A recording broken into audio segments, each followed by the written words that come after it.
ya Mbak Siska, supaya saya nggak terlambat ke Medan. Ya, siap Bapak.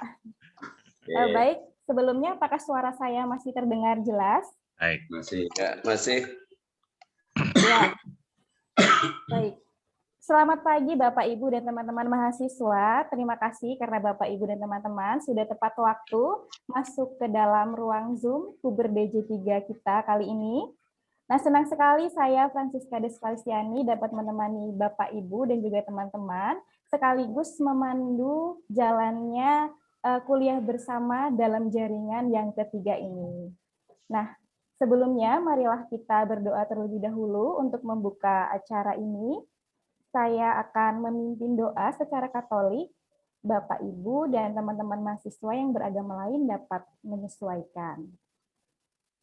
Marilah kita berdoa dalam nama Bapa, Putra, dan Roh Kudus. Amin. Selamat pagi Tuhan, terima kasih atas berkat yang Engkau berikan kepada kami, sehingga kami dapat berjumpa via Zoom dalam acara Kuber DJ yang ketiga ini. Kiranya Engkau memberkati kami dan orang-orang yang terlibat dalam kegiatan ini, sehingga nantinya kegiatan ini dapat berjalan dengan lancar dan memberikan manfaat bagi kami dan sesama kami. Amin. Bapa, Putra, dan Roh Kudus. Amin. Nah, Bapak, Ibu, dan teman-teman mahasiswa, Kuber DJ ini adalah kegiatan yang dipersembahkan oleh Prodi Magister Pendidikan Bahasa Indonesia yang memfasilitasi kita, para pengajar, para penggiat bahasa Indonesia, untuk berdiskusi tentang topik-topik terkait ilmu kebahasaan, sastra, dan juga pengajaran bahasa. Nah, pada kesempatan kali ini, Kuber DJ yang ketiga mengangkat tema tentang pragmatik edukasional dalam pembelajaran bahasa Indonesia di sekolah. Dan materi ini akan disampaikan oleh narasumber kita yang luar biasa, yaitu Profesor Dr. Pranowo MPD, yang sudah hadir bersama kita di sini. Sebelumnya saya akan membacakan susunan acara dan juga tata laksana kuliah umum kita pagi ini. Acara akan diawali dengan pembuka, kemudian mendengar sambutan dari Kaprodi Magister Pendidikan Bahasa Indonesia, Universitas Sanata Dharma. Kemudian kita akan mengambil sesi foto bersama di awal kegiatan sebelum Pak Kun terbang ke Medan, begitu. Lalu akan dilanjutkan perkenalan narasumber, kemudian pemaparan materi oleh narasumber, dilanjutkan forum tanya jawab dan diskusi, lalu yang terakhir penutup. Nah, agar acara dapat berlangsung dengan lancar dan nyaman, para peserta diminta untuk menonaktifkan mikrofon selama sesi pemaparan materi oleh narasumber. Lalu, peserta diminta untuk mengisi presensi dengan nama dan gelar yang lengkap, serta mencantumkan email yang aktif untuk keperluan sertifikat. Lalu pada sesi tanya jawab, peserta dapat menekan tombol raise hand dan mengaktifkan mikrofon untuk menyampaikan pertanyaan secara langsung, atau dapat juga menuliskan pertanyaan di kolom chat selama pemaparan materi. Nah, itu susunan acara dan tata laksana kuliah umum bersama kita pada pagi hari ini. Bapak, Ibu, marilah kita melanjutkan acara selanjutnya, yaitu mendengarkan sambutan dari Ketua Prodi Magister Pendidikan Bahasa Indonesia, yaitu Bapak Dr. R. Kunjana Rahardi M. Hum, yang sudah bergabung bersama kita. Pak Kun, saya persilakan. Terima kasih Mbak Siska sebagai MC ya atas waktu yang diberikan kepada saya.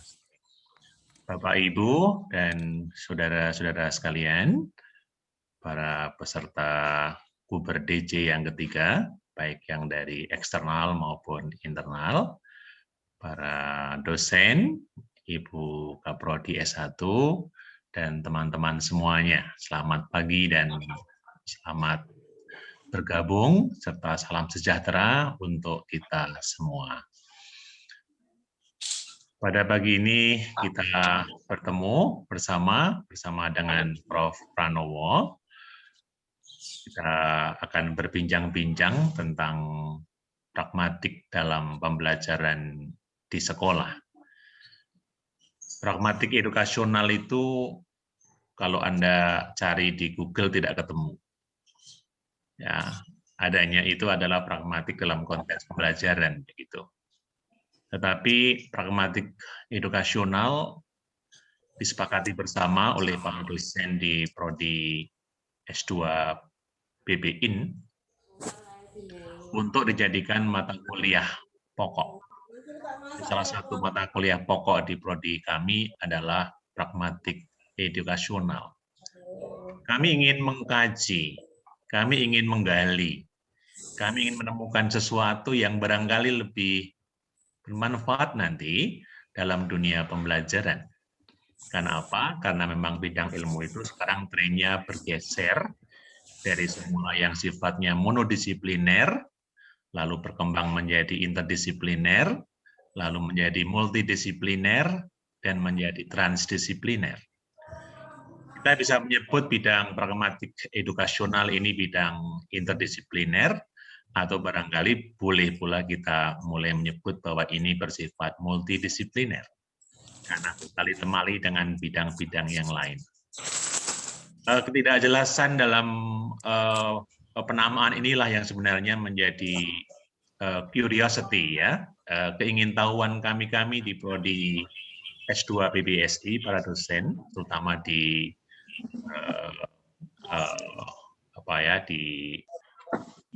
motori ya oleh Prof. Pranowo dalam bidang pragmatik ini, karena Prof. Pranowo ini adalah mbahnya pragmatik di Sanata Dharma. Kalau dulu saya datang di sini, ya Pak Pranowo ini sendiri pragmatik ya. Lalu saya sekarang masuk, nah mungkin Pak Pranowo juga punya teman untuk berdiskusi dengan Pak Kun. Nah, ke depan barangkali pragmatik edukasional ini bisa diformulasikan dengan lebih bagus, dengan lebih baik. Syukur nanti ada buku yang bisa dilahirkan dari prodi kami, ya, prodi MBBSI, sehingga nanti betul-betul bisa menjadi pionir ya, untuk barangkali ditiru atau dipakai juga di perguruan tinggi lain. Yang berdekatan dengan ini adalah mata kuliah yang diambil oleh Pak Widaryanto, linguistik edukasional. Jadi kami juga mempunyai sebutan itu ya. Itu mungkin juga susah ditemukan di berbagai referensi, tapi prodi kami berani untuk menempatkan dua mata kuliah ini sebagai mata kuliah pokok ya, linguistik edukasional dan pragmatik edukasional. Nah, seperti apa itu nanti substansi dari pragmatik edukasional, dan bagaimana itu bertali temali dengan pembelajaran di sekolah, di tempat kita, di SD, SMP, SMA, SMK, dan nanti akan dikupas tentu oleh Profesor Pranowo, yang kita yakini sebagai tadi mbahnya pragmatik di Sanata Dharma. Kalau di tempat lain barangkali belum mbah ya, atau belum begawan ya, tapi kalau di sini saya kira Pak Pranowo itu betul-betul pionir di bidang pragmatik. Para mahasiswa S2, para alumni, dan para mahasiswa S1 saya kira sudah sangat mengenal dengan Prof. Pranowo, dengan kiprahnya dan sebagainya. Dan pada kesempatan ini kita berbahagia bisa bertemu bersama dengan beliau. Nanti kita bisa berdiskusi, berbincang-bincang, ya, bertanya pada beliau, dan meyakini bagaimana ya cara yang tepat untuk mengintegrasikan pragmatik edukasional ini dalam pembelajaran bahasa Indonesia di sekolah. Kami sebagai Kaprodi tentu mengucapkan terima kasih yang tidak terhingga kepada Prof. Pranowo yang telah berkenan menjadi narasumber pada acara ini, dan juga kepada para peserta baik dari eksternal maupun internal. Saya sangat berterima kasih atas kepercayaan yang Anda berikan kepada kami, kepada prodi kami ya. Kegiatan ini kegiatan yang rutin ya, tadi Bruder sudah menanyakan, rutin diadakan setiap bulan sekali, dan yang menyampaikan juga adalah para dosen sendiri. Artinya kita memang mau dalam arti memanfaatkan ya para dosen kami, dosen S2, nanti mungkin bisa berkembang ke S1 juga ya, untuk men-sharingkan ilmu yang barangkali di luar sudah ada, atau barangkali juga di luar belum ada seperti tadi yang saya katakan di awal. Ya, prodi kami sangat getol untuk menyampaikan hal semacam begitu supaya prodi kami semakin dikenal oleh masyarakat. Ya, prodi kami semakin dikenal oleh publik. Dan Bapak Ibu yang mempunyai putra-putri, jangan ragu-ragu ya nanti untuk menempatkan atau menyekolahkan, menugaskan putra-putrinya ya untuk belajar di prodi kami, prodi S2 PPSI, dan Anda nanti, putra-putri Anda nanti pasti akan dibina, dibantu, dibimbing ya untuk menjadi calon dosen profesional, calon guru profesional, atau mungkin penerjemah, atau mungkin jurnalis yang profesional ya, oleh para dosen kami yang saya meyakini sebagai Kaprodi, mereka itu orang-orang yang sungguh profesional. Ada Pak Widaryanto, ada Pak Pius Nurwidoso, ada Pak Heruzianto, ada Bu Yuliana Setianingsih, ada Pak Pranowo, dan ada saya sendiri di sana sebagai Kaprodi. Saya kira demikian sambutan singkat saya. Mohon maaf kalau ada salah kata dan sebagainya. Tidak ada maksud saya untuk menyakiti Bapak Ibu. Dan saya mohon pamit karena saya harus pergi ke Medan memberikan kegiatan serupa di USU ya, dan nanti jam 9 ya. Selamat berdiskusi, selamat bertanya jawab, menggali semuanya yang belum tergali, dan sukses untuk semuanya. Terima kasih, selamat pagi, dan saya kembalikan kepada saudari pembawa acara. Ya, baik. Terima kasih Pak Kunjana yang telah memberikan sambutan.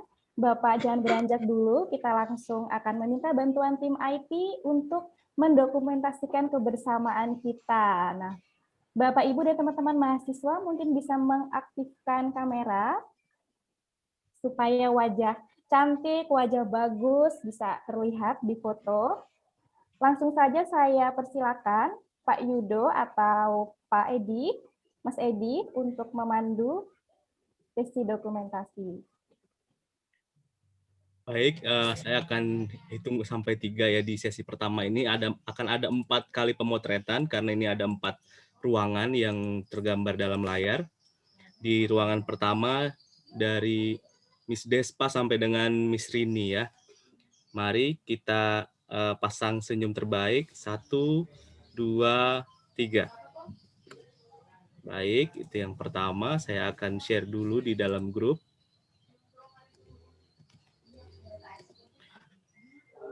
Yang kedua dari Ibu Wiwit sampai dengan Miss Afifa ya. 1, 2, 3 senyum yang termanis. Terima kasih.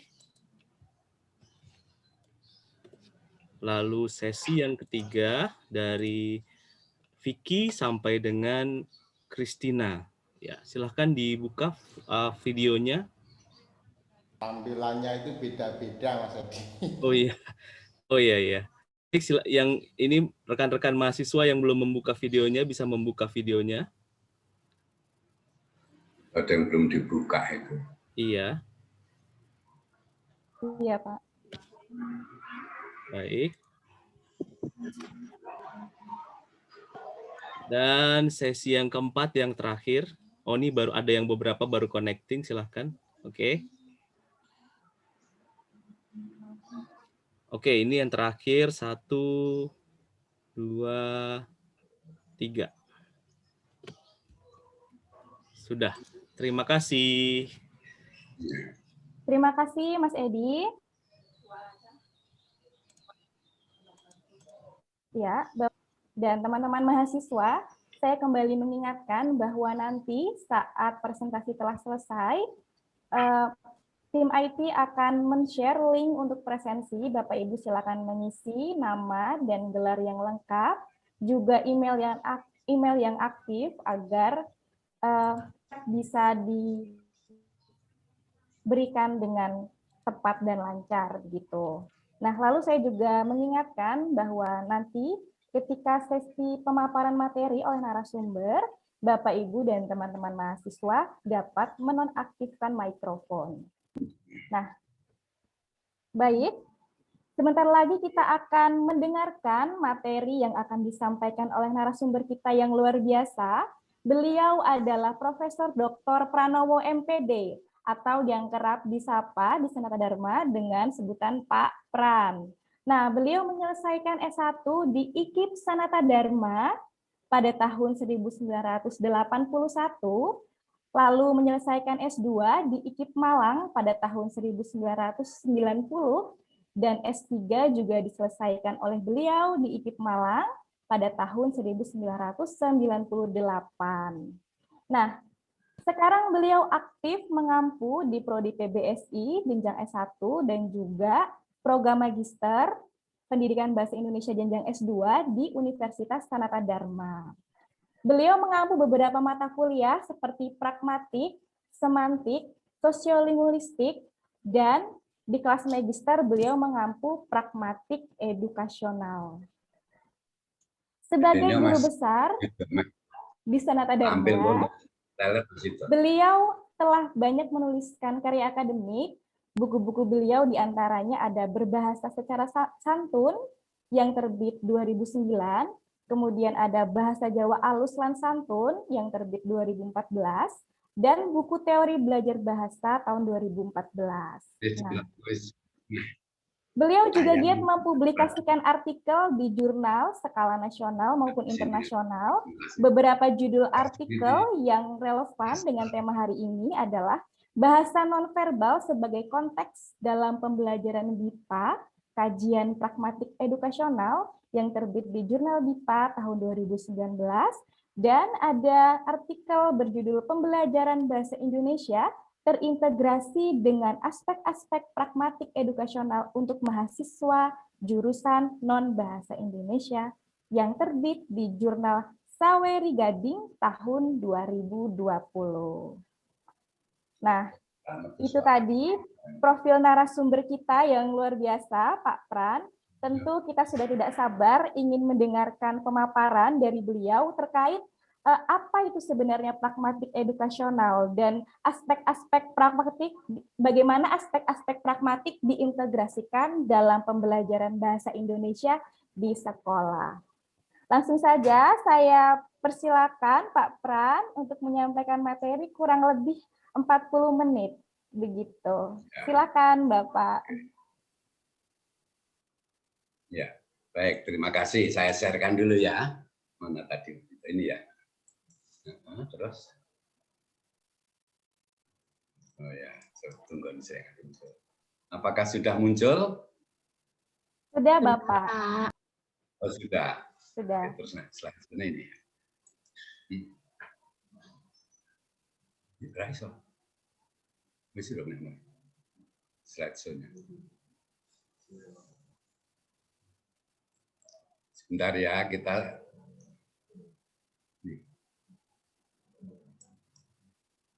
udah bisa dilihat jelas ya? Sudah bisa, Bapak. Ya, sebentar. Ini, Mas.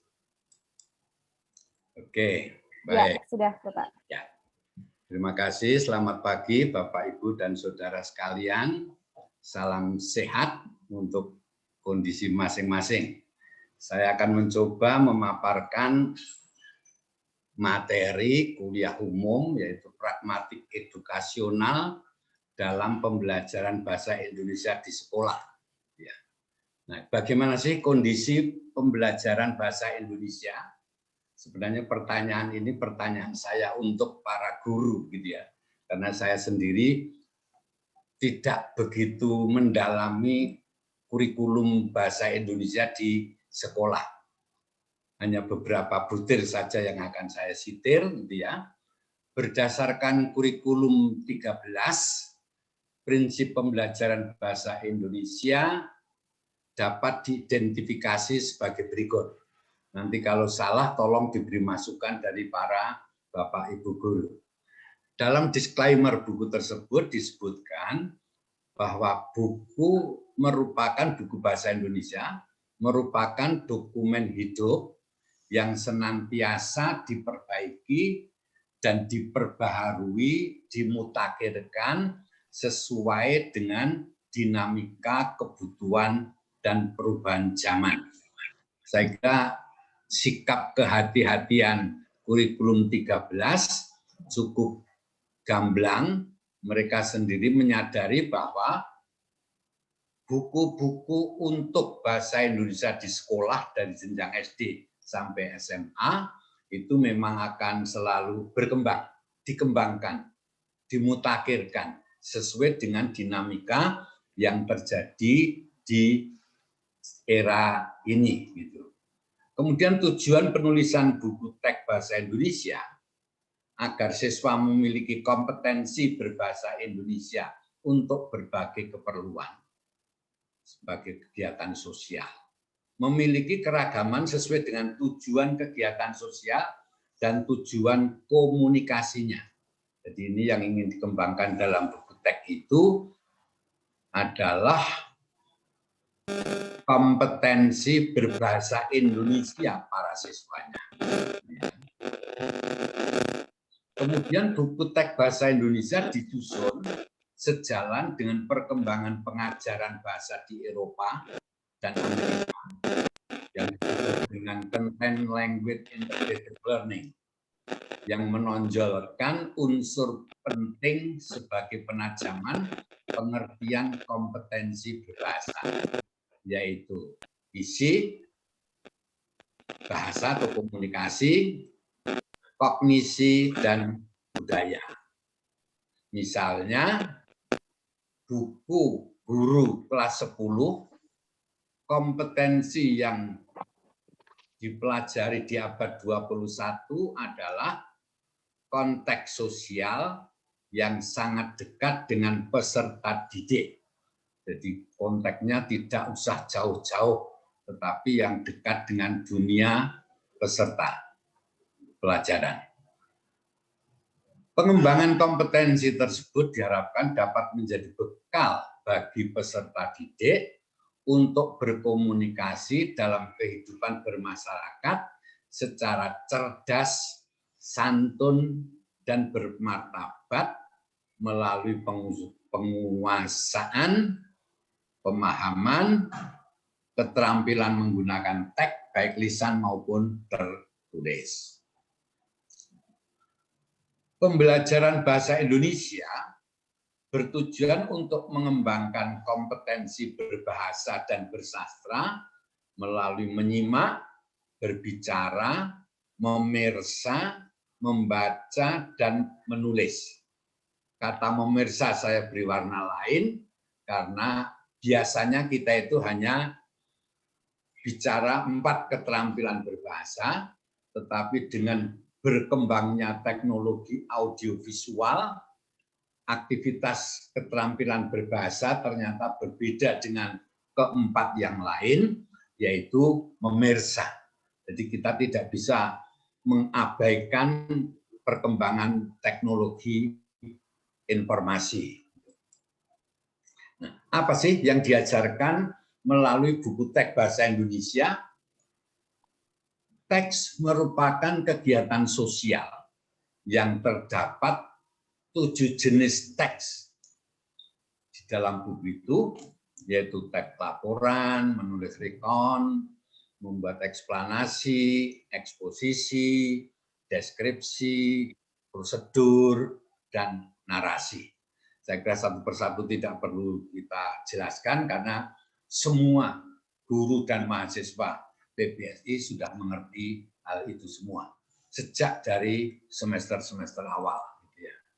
Nah, kemudian Content Language Integrated Learning, yang disingkat dengan CLIL, sebenarnya bukan barang baru.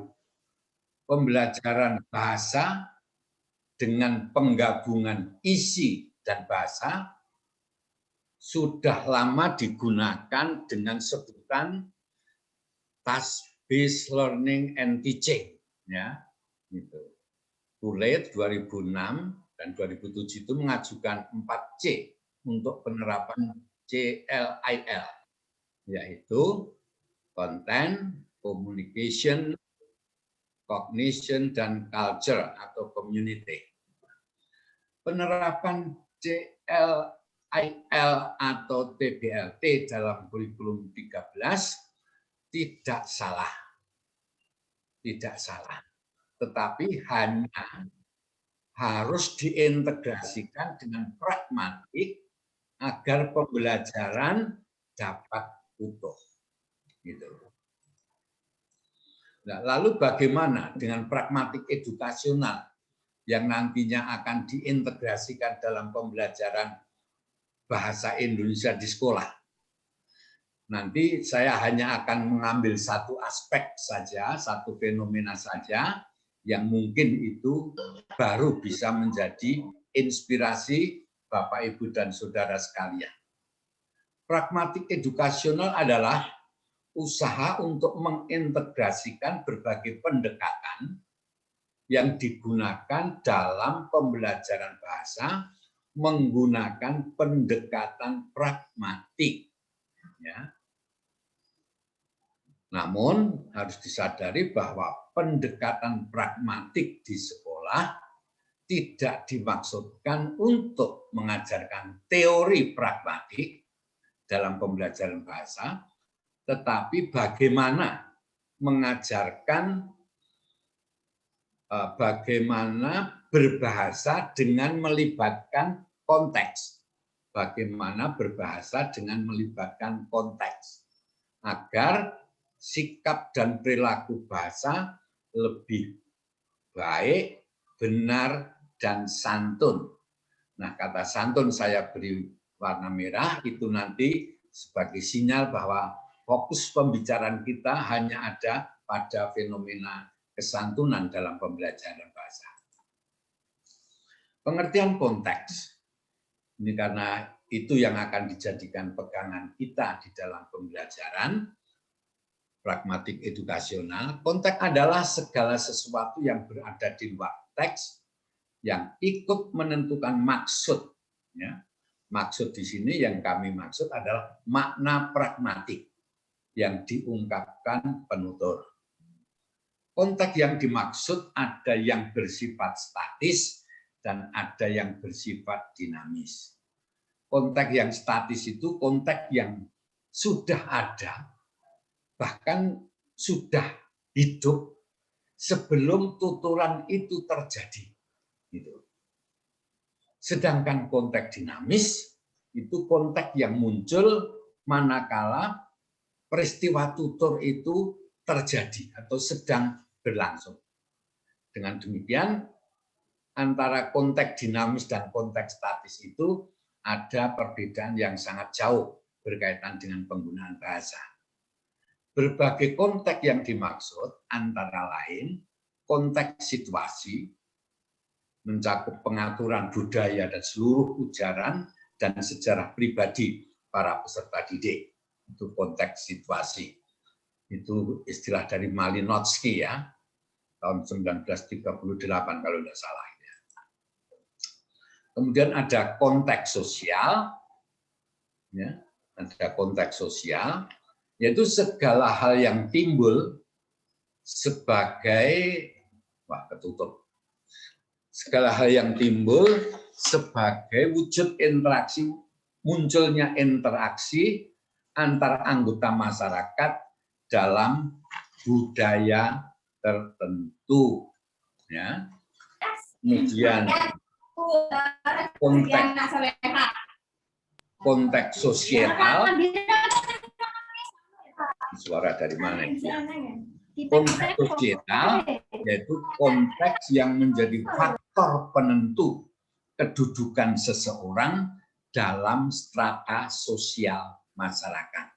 Itu yang konteks sosial. Itu berbeda dengan konteks sosial.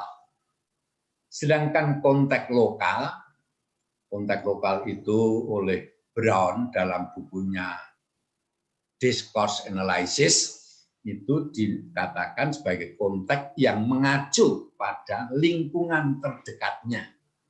Jadi tuturan sebelum atau sesudah tuturan itu dinamakan konteks lokal atau konteks linguistik atau konteks. Gitu. Meskipun istilah konteks linguistik oleh ahli lain itu dimaknai agak berbeda nanti di bawah. Kemudian konteks sentensial, yaitu konteks yang mengacu pada kata kunci sentensial, kata kunci dalam kalimat yang terjadi. Misalnya topik dalam kalimat. Nah, itu yang dimaksud dengan konteks sentensial. Kemudian konteks topik. Mengacu pada topik diskusi. Konteks topik mengacu pada topik diskusi dan berfokus pada konten dari sepotong teks. Kemudian yang ketujuh, konteks yang terakhir yaitu konteks global, yaitu kata-kata yang selalu terkait dengan kata-kata lain dan juga dengan realitas ekstra linguistik.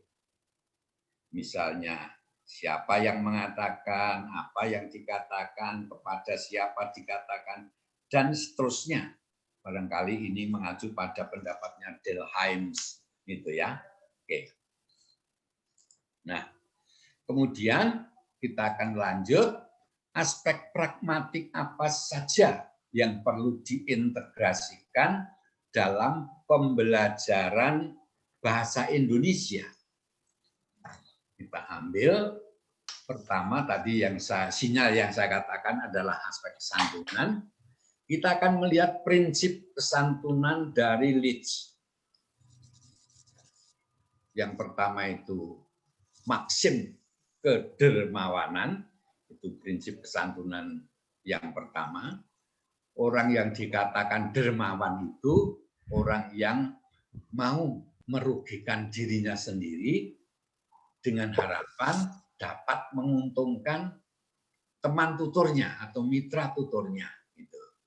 Orang dermawan. Dari sakunya mengeluarkan uang kemudian memberikan kepada si mitra tutur. Katakan saja seperti itu. Kemudian maksim kerendahan hati. Merendahkan diri sendiri dan meninggikan mitra tutur.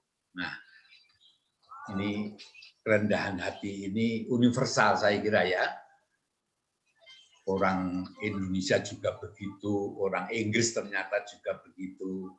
Dirinya sendiri direndahkan dengan maksud untuk mengangkat derajat mitra tutur. Kemudian maksim kesimpatian. Mampu atau mampu merasakan apa yang dirasakan oleh orang lain. Oke. Kemudian maksim kesepakatan, yaitu maksim persetujuan. Ketika orang itu berkomunikasi, yang bisa dikatakan santun itu apabila mitra tutur itu cenderung menyetujui pendapat, penutur itu cenderung menyetujui pendapat mitra tutur. Meskipun sebenarnya kadang-kadang tidak setuju, tetapi cara menyampaikannya dengan cara yang halus, sehingga berkecenderungan untuk semacam setuju. Kemudian maksim kearifan. Maksim kearifan yaitu maksim bijaksana yang selalu menggunakan akal budinya. Orang yang arif itu bukan hanya orang yang emosional dengan perasaannya, tetapi nalarnya juga tetap harus mendapat penekanan. Kalau orang Jawa itu bener tur pener. Nah, benar dan tepat. Nah, barangkali seperti itu ya. Kemudian maksim pujian. Maksim pujian itu pengakuan dan penghargaan yang tulus akan kebaikan orang lain. Jadi kalau kita memuji orang lain itu memang karena orang lain itu memiliki sesuatu yang layak untuk dipuji, gitu ya. Kemudian Aspek santunan yang kedua yaitu dari prinsip kerjasama GRICE. Yang pertama maksim kuantitas, gampangnya maksim kuantitas itu kalau Anda berkomunikasi dengan orang lain, bertutur dengan orang lain, itu secukupnya saja. Tidak perlu ditambah-tambah.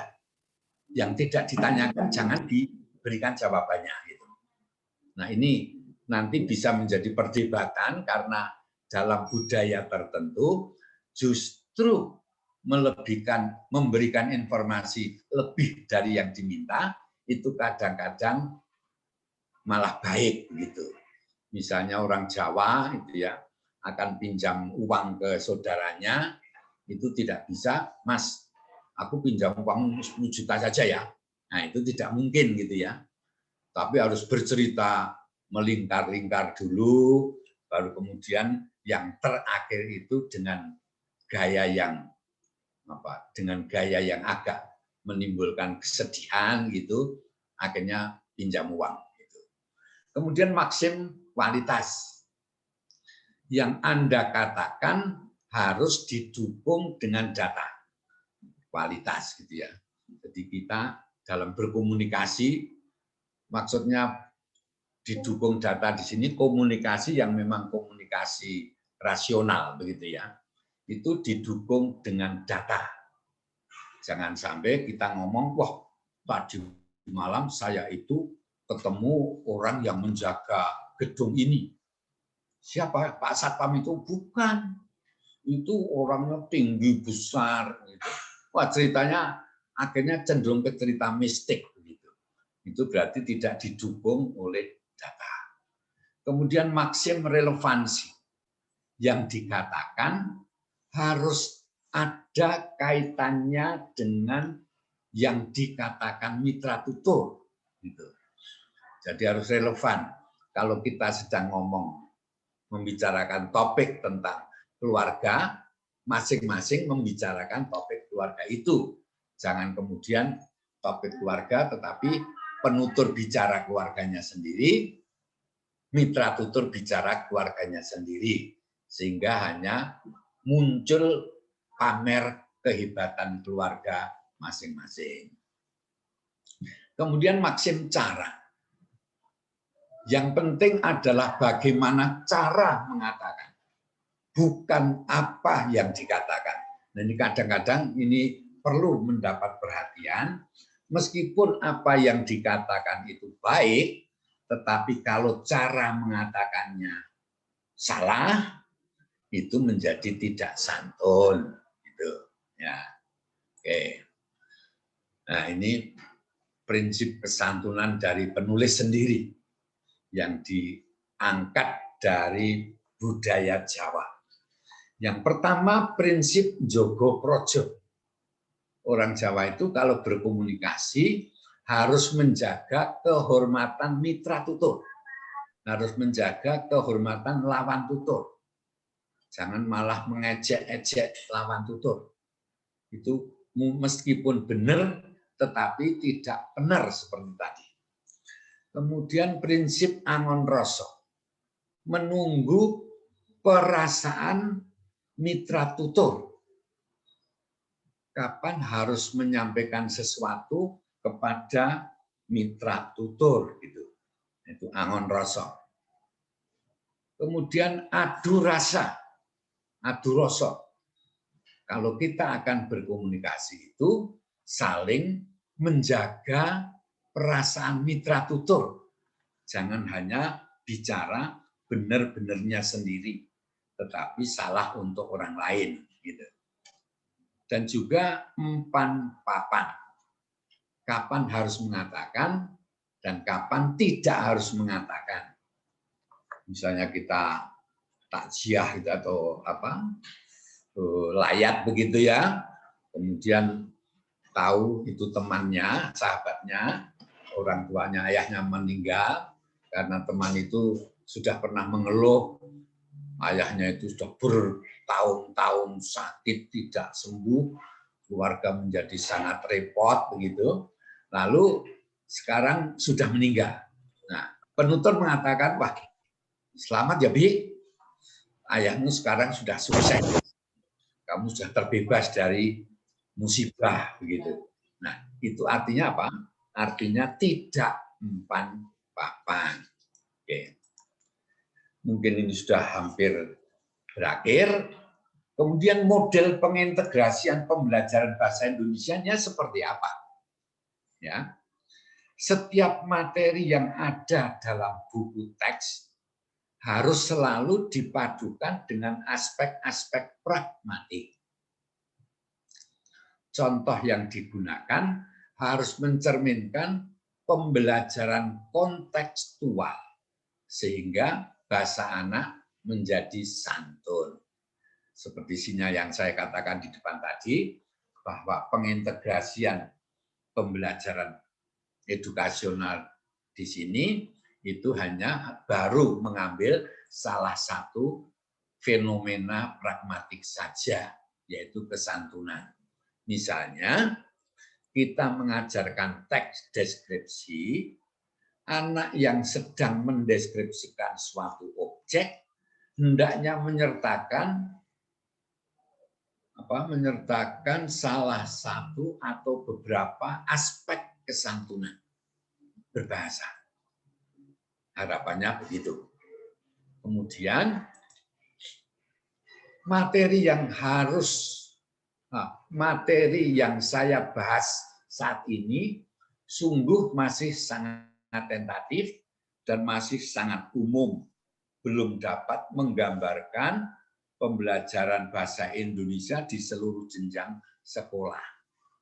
Nah, harapan saya, Anda sebagai dosen, guru, atau calon guru dapat mengkaji lagi secara komprehensif sehingga aspek pragmatik dapat diintegrasikan dalam pembelajaran bahasa Indonesia. Itu Anda bisa melakukan melalui PTK, gitu ya, penelitian tindakan kelas, atau melalui penelitian pengembangan, gitu ya. Ini sangat menarik dan itu akan sangat bermanfaat bagi penyempurnaan buku-buku teks dari SD, SMP sampai SMA yang tadi di awal itu sudah saya katakan akan melengkapi kesempurnaan kurikulum 13. Misalnya pengintegrasian pragmatik dalam pembelajaran bahasa Indonesia di SD kelas berapa, SMP kelas berapa, SMA kelas berapa. Saya kira tidak perlu semuanya akan bisa dijangkau, karena kalau akan dijangkau semua nanti sampai pensiun tidak akan selesai. Gitu. Saya kira itulah yang bisa saya sampaikan, kurang lebihnya saya mohon maaf. Nanti kalau ada diskusi, yang saya harapkan bukan sekedar diskusi untuk melawan pendapat saya, tetapi justru untuk melengkapi agar kita bisa saling berinteraksi secara akademik, saling membawa keberuntungan kita masing-masing di tempat kerja. Terima kasih, saya kembalikan kepada pembawa acara. Ya, baik. Terima kasih Pak Pran yang sudah menyampaikan materi dengan luar biasa. Nah, Bapak, Ibu, dan teman-teman mahasiswa, kita akan masuk ke sesi diskusi dan tanya jawab. Akan ada 2 sesi. Yang pertama, silakan bagi Bapak, karena belum ada peserta yang menuliskan pertanyaan di kolom chat. Untuk itu saya persilakan Bapak Ibu yang ingin bertanya secara langsung pada Profesor Pranowo dapat menekan tombol raise hand atau langsung mengaktifkan mikrofon. Saya persilahkan.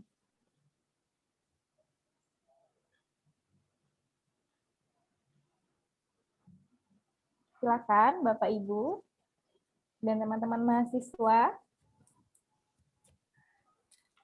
Ayo, ada yang bertanya. Ada kurang lebih bertanya, Pak. Ya, silakan. Silakan Yo, Pak Setio. Baik, terima kasih Prof. Pranowo. Paparan yang luar biasa dan sangat menarik di dalam konteks bagaimana pragmatik edukasional ini bisa memberikan warna dalam proses pembelajaran. Nah, mungkin baik nanti bisa Prof. Pranowo paparkan lebih lanjut di dalam konteks virtual learning, Zoom. Apakah ada pola yang berbeda, Bapak, dalam penerapan pragmatik dalam konteks edukasional ini? Karena dalam beberapa paparan buku pragmatik edukasional itu kan lebih pada format pembelajaran konvensional gitu ya. Tapi dalam format virtual environment di dalam pembelajaran sekarang ini, adakah pola-pola yang bergeser atau pola-pola yang berbeda?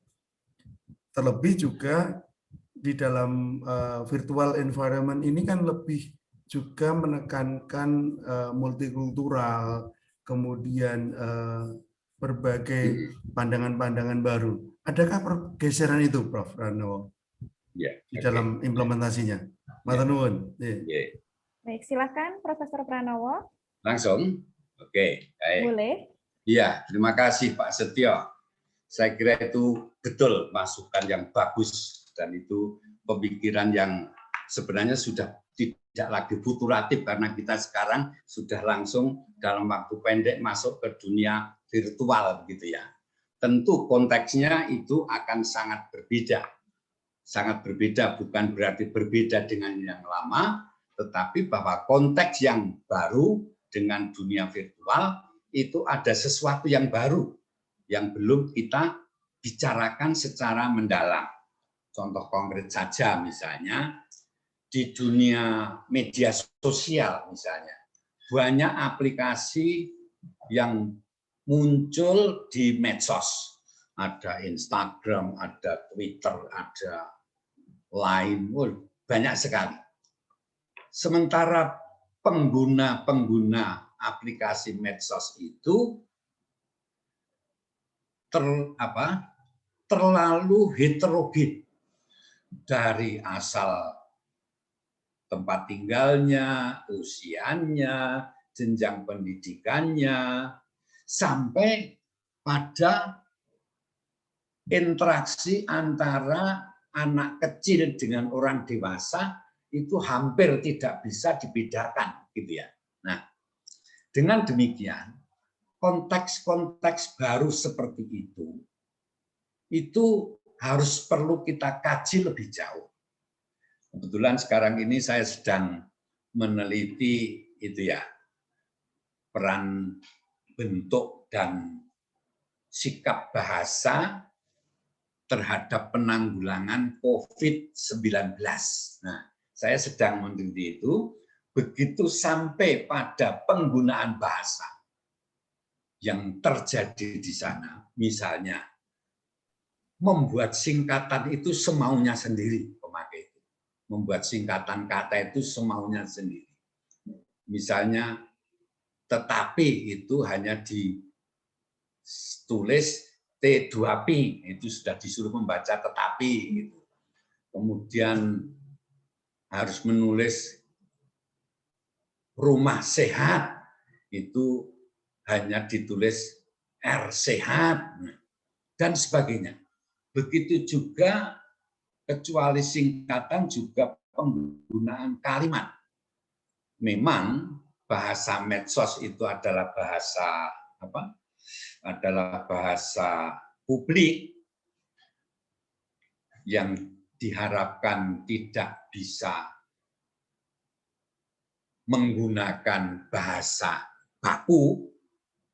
Meskipun begitu, kalau toh tidak bahasa baku, ya bahasa yang bisa dipahami, bahasa yang mudah dipahami oleh pendengar.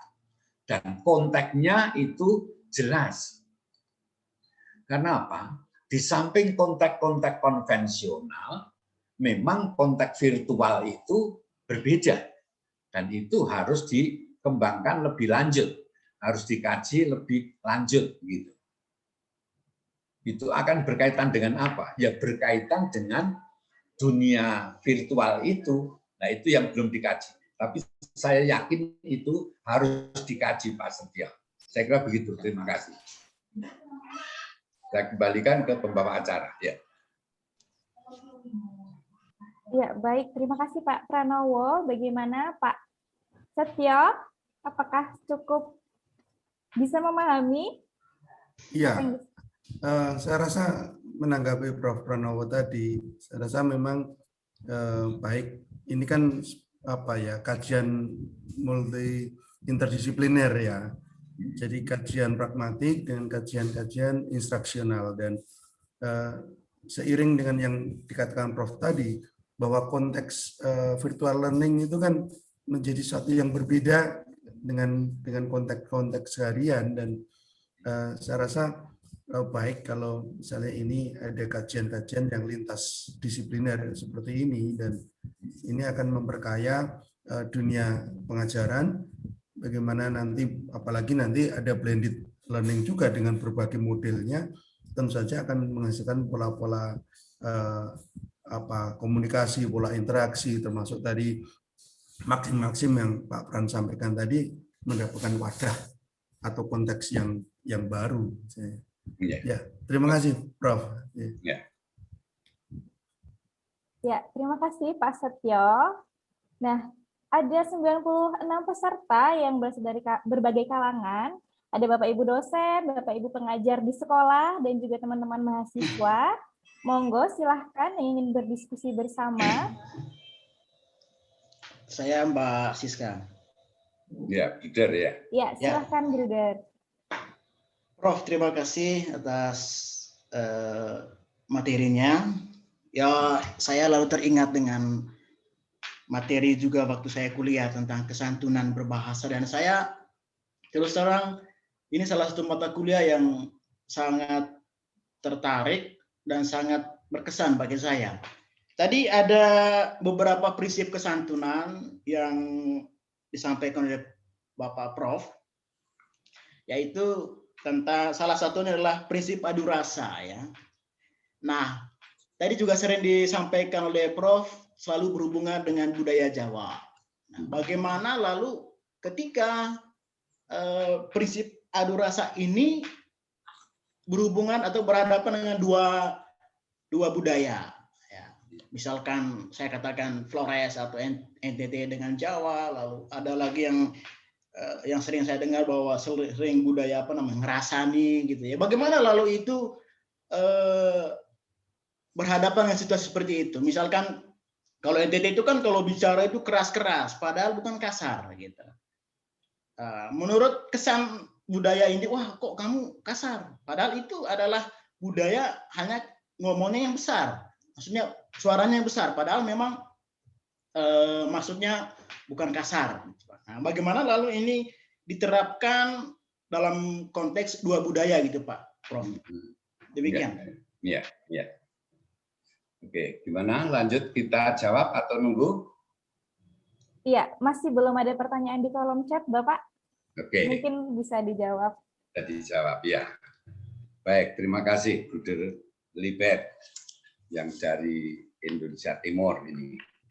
Ya, Prof. Betul bahwa adu rasa itu memang kesanggupan seseorang untuk mampu mengadu kecerdasan perasaan setiap orang gitu. Nah, kecerdasan perasaan setiap orang itu sebenarnya universal ya. Budaya manapun ada, yang membedakan itu hanyalah latar belakang, mungkin etnis, mungkin geografi, mungkin sosial gitu. Orang Timur pun itu memiliki kecerdasan perasaan yang tidak berbeda dengan orang Jawa gitu ya. Katakan saja Anda mengatakan sesuatu kepada saya, itu saya mengerti bahwa sebenarnya Anda itu sangat menghormati saya. Tetapi cara menyampaikan saja itu yang berbeda gitu. Nah, meskipun saya tadi mengatakan bahwa ketika orang berkomunikasi, itu maksim cara itu penting, bukan isi. Kalau berbeda cara, itu akan berbeda penerimaan. Nah, dengan demikian, pengertian cara di sini harus kita tafsirkan cara budaya masyarakat itu menyampaikan kesantunan. Cara budaya etnis itu menyampaikan kesantunan. Berkali-kali saya mengambil contoh bahasa Batak gitu ya, karena saya punya teman yang pernah satu kamar dengan orang Batak gitu ya. Itu kalau ngomong kerasnya bukan main gitu ya. Kalau dia pulang dari bepergian itu mau minta minum itu langsung menyapa saya, air bah. Saya kaget, ini kok malah ada banjir itu. Mana bahnya gitu. Oh, yang dimaksud ternyata minta minum bah begitu. Nah, meskipun begitu, saya kemudian menjadi mengerti bahwa konteks adu rasa itu memang harus dipahami ketika kita sama-sama ingin, bahasa Indonesianya itu, mengukur kecerdasan perasaan seseorang ketika berkomunikasi dengan orang lain. Begitu, Bruder. Jadi tidak persoalan perbedaan budaya. Perbedaan budaya tidak untuk memecah-mecah ketajaman perasaan, kemampuan berbicara di suatu tempat gitu ya. Tetapi justru kesanggupan kita untuk mempertemukan bagaimana kecerdasan rasa saya dengan kecerdasan rasa Anda itu bisa klop sehingga komunikasi tetap berjalan dengan baik. Jadi apa ya? Stigma. Nah, stigma bahwa orang Jawa itu halus, orang Batak itu keras, orang NTT itu keras. Stigma seperti itu mungkin sudah berubah. Saya itu orang Jawa, tapi teman Batak saya itu mengatakan, Mas, kamu itu orang Jawa lebih Batak daripada saya yang orang Batak. Kalau berbicara begitu katanya. Sementara orang lain mengatakan, wah Pak Pran itu kalau berbicara bahasa Jawanya medok, katanya begitu. Nah, ya silahkan saja, yang penting Anda itu ada dalam konteks komunikasi, entah itu adu rasa, entah itu umpan papan, entah itu angon rasa, dan sebagainya. Begitu ya, Bruder ya? Ya. Oke. Terima Jadi kasih, Prof. jangan terlalu takut bahwa orang NTT terus merasa perasaannya itu dianggap keras. Enggak. Gitu ya. Oke, terima kasih. Terima kasih, Prof. Ya, ya. Mbak Siska ya. Iya. Bagaimana, Bruder? Sudah cukup mencerahkan? Siap. Iya, ya, terima kasih. Nah, ini ada Pak Pius yang mengangkat tangan. Apakah Pak Pius ingin bertanya atau menyampaikan sesuatu? Baik, Prof. Saya ingin tanggapan Prof. Pranowo ini tentang situasi sesudah, ya belum sesudah, ini masih pandemi ya. Sementara sekarang dorongan-dorongan untuk kelas tatap muka itu semakin kuat. Entah itu betul-betul mau menyelenggarakan pembelajaran yang efektif, ataukah hanya apa ya, situasi politis itu untuk menunjukkan, aku berani tatap muka begitu. Sementara kalau saya sinyalir, itu kan efektivitas pembelajaran di kelas itu kan tergantung dari salah satunya yang penting yaitu interaksi ya. Ya. Ada interaksi guru, siswa, timbal balik, siswa, dan materi pembelajaran. Nah, tadi kalau melihat dari Bruder tadi kan ada aspek-aspek santunan. Nah, ini apa? Bagaimana kita guru bicara, biasanya kalau bicara itu mulutnya kelihatan ya, apakah dia tersenyum atau tidak untuk menunjukkan kesantunan. Nah, sekarang kan pakai masker. Pakai masker. Sementara juga interaksi dalam kelas yang efektif itu ketika ada interaksi siswa dengan siswa. Sementara sekarang harus jaga jarak, tidak mungkin diskusi kelompok lalu berinteraksi dengan baik.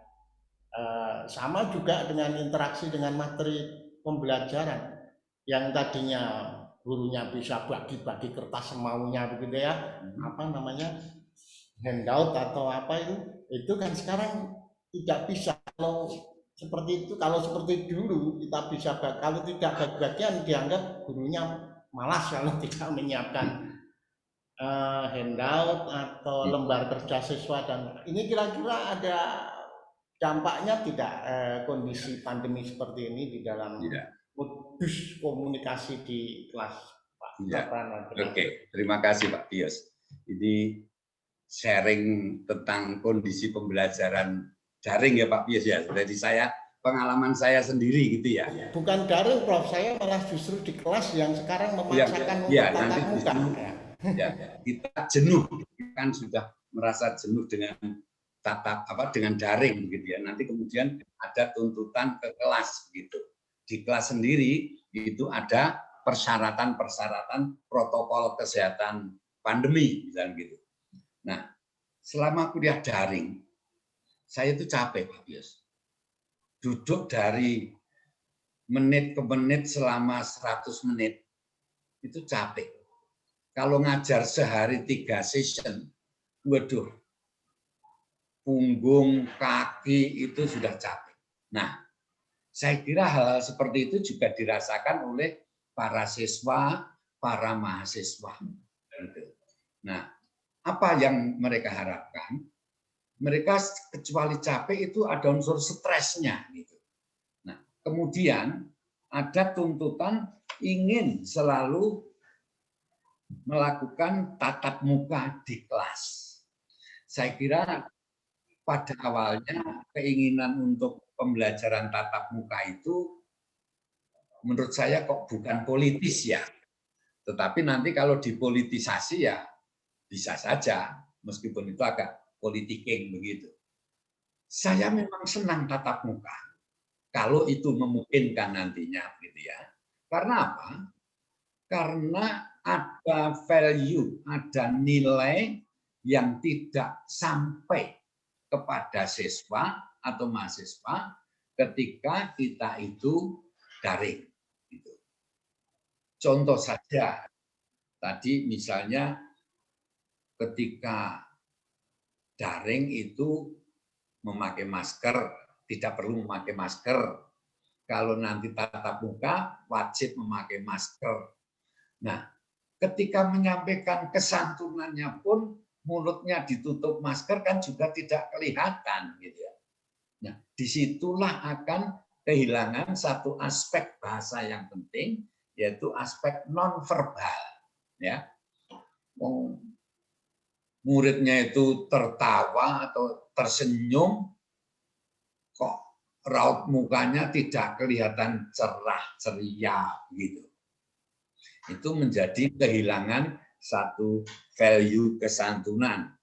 Padahal kesantunan secara nonverbal itu menjadi sangat kohesif dan sangat efektif untuk menyampaikan apa yang dirasakan oleh penutur.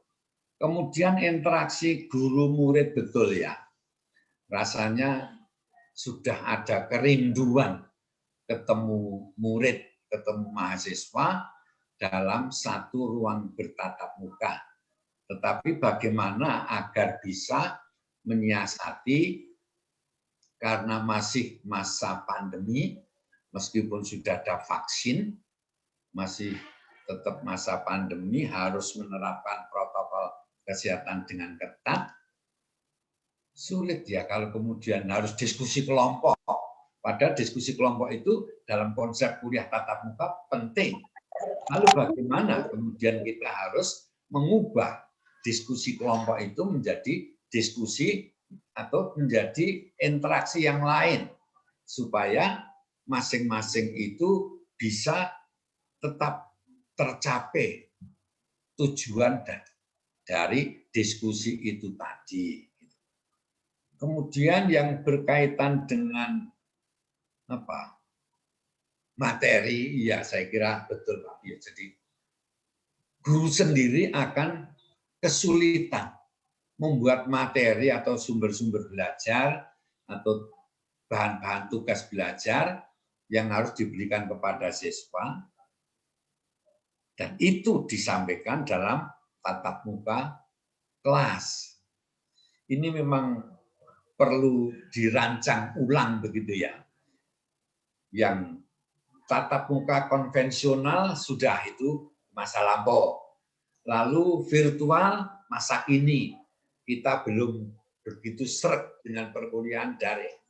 Kemudian ada harapan nanti tatap muka di era pandemi. Kira-kira tatap muka di era pandemi ini harus dirancang seperti apa proses pembelajarannya.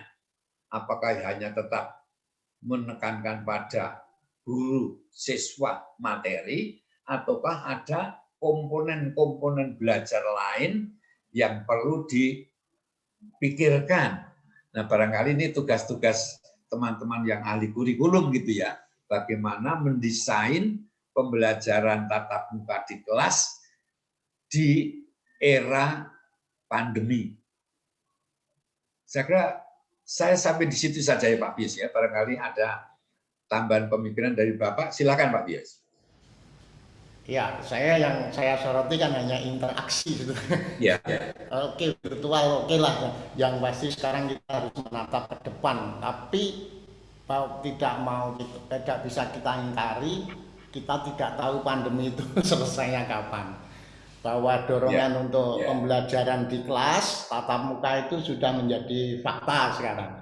Nah, itu yang menurut saya kita perlu mencari strategi interaksi yang dari teori pembelajarannya dia dikatakan seperti tadi, interaksi guru siswa timbal balik dan siswa-siswa. Tapi itu memang perlu dimodifikasi. Saya hanya punya satu gagasan karena kondisi seperti itu, maka interaksi siswa dengan materi itu bisa diintensifkan ya terpaksa dengan teknologi. Kalau guru harus menulis di papan tulis, gambar dengan bagus pasti kesulitan. Maka dengan menggunakan materi-materi yang ditampilkan dengan proyektor itu jauh lebih efektif untuk mendukung interaksi ini. Bahkan bisa menunjukkan, saya kalau tertawa seperti ini.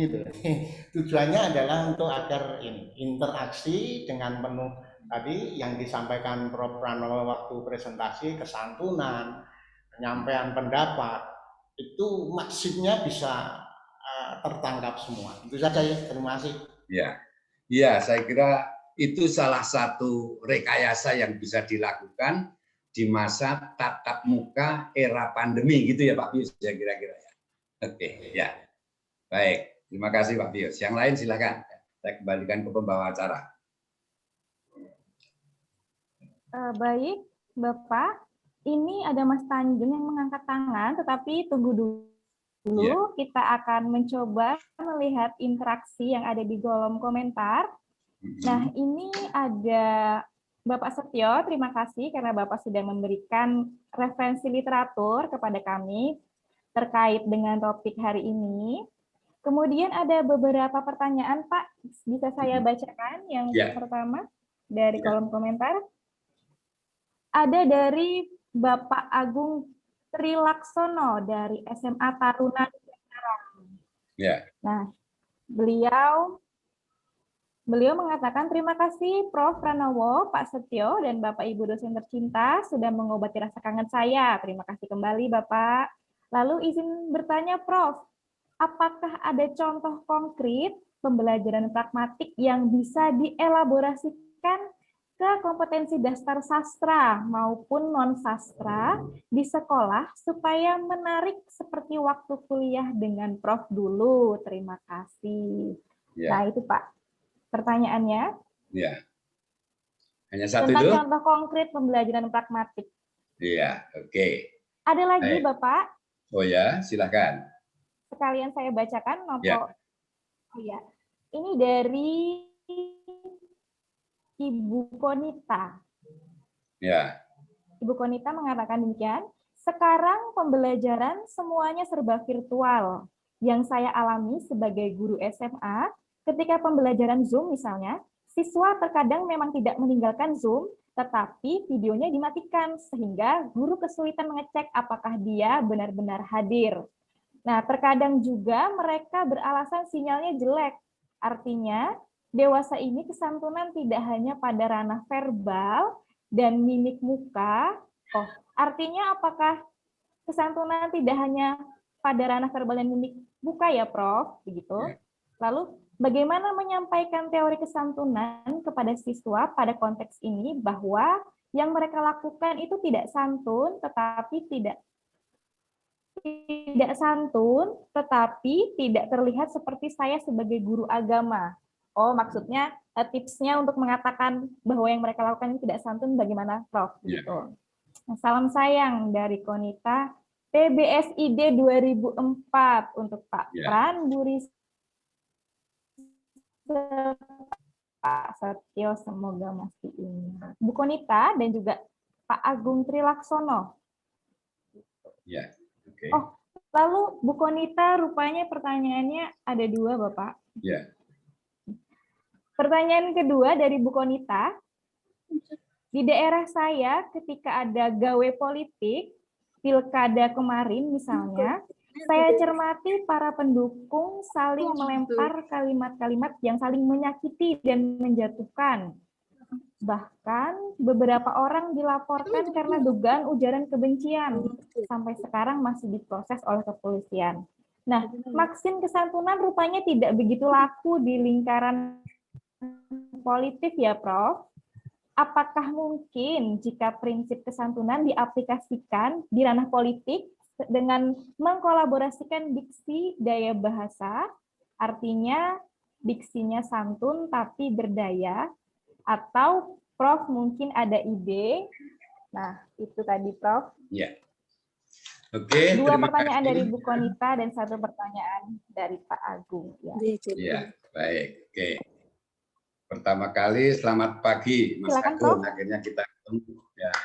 Kita ketemu di dunia virtual ya. Pertanyaannya menarik tetapi tidak mudah untuk dijawab. Apakah ada contoh konkret implementasi kesantunan di dunia sastra ataupun non sastra gitu. Nah, kalau contoh konkret dalam wujud kalimat, saya kira saya agak kesulitan untuk memberikan itu. Tetapi ketika kita mengidentifikasi teks-teks sastra misalnya, membaca novel misalnya, ada potongan-potongan kalimat yang kebetulan potongan kalimat itu adalah terkandung unsur kesantunan, itu bisa dipakai sebagai contoh.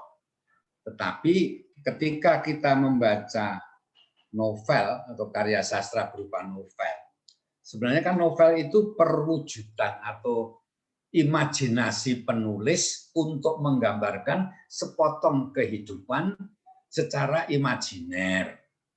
Nah, karena sepotong kehidupan secara imajiner, itu kadang-kadang ada yang santun, ada yang tidak santun, gitu ya. Nah, kalau begitu, lalu bagaimana? Apakah kita hanya akan mengambilkan contoh-contoh yang kutipan-kutipan tuturan tokoh yang santun, ataukah juga bisa mengambilkan kutipan-kutipan tuturan tokoh yang tidak santun dipakai untuk menjelaskan bagaimana seharusnya agar dapat santun. Nah, dengan demikian, ya terus terang kalau dalam bentuk tuturan, terus terang saya agak kesulitan dalam waktu sependek ini, gitu ya. Tetapi bahwa ketika kita itu sedang berbicara secara imajinatif di dalam novel, itu sangat bergantung pada penulisnya. Sebenarnya penulisnya itu sebenarnya tokoh-tokoh di dalam novel itu kan sebenarnya cerminan dari sikap penulis terhadap keadaan, lalu digambarkan secara imajinatif gitu. Ya, jadi mohon maaf itu untuk contoh konkretnya saya agak kesulitan. Tetapi bahwa di dalam mengimplementasikan aspek-aspek kesantunan di dalam sastra itu ada peluang besar, bahkan sangat bisa dilakukan. Gitu.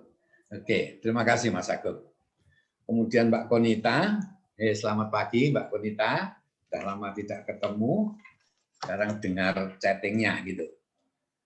Begini, pembelajaran yang virtual itu kadang-kadang apakah ada tata cara atau kriteria kesantunannya ya, begitu ya.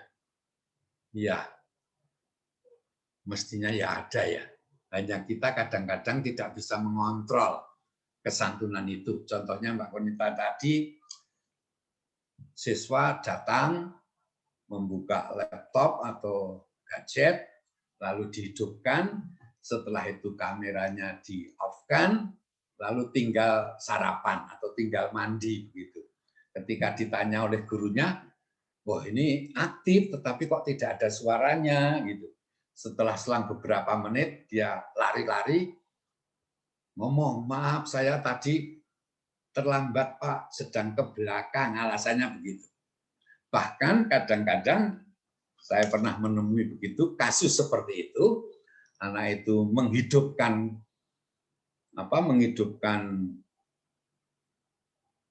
apa itu namanya? Saya kok jadi kadang-kadang lupa namanya. Menghidupkan gadgetnya gitu ya. Kemudian kebetulan saya itu bertanya pada orang yang menghidupkan gadgetnya dan kameranya tetap dibuka begitu. Begitu mendengar saya bertanya dia lari-lari. Nah, ketika dia lari-lari itu masih sambil mengancingkan bajunya. Nah, berarti kan dia belum siap gitu ya. Belum siap untuk mengikuti pembelajaran. Jadi ternyata dia itu sambil mandi, kemudian lari-lari, mendengar pertanyaan dari saya, kemudian menghadap di kamera sambil mengancingkan bajunya yang belum terkancing semuanya. Itu yang pertama. Yang kedua mungkin, Mbak Konita ya, muridmu ketika kuliah dengan baju yang necis, kayak Pak Pran gitu ya, tapi ternyata di bawah pakai kolor, celana kolor gitu ya. Kira-kira itu mungkin enggak ya?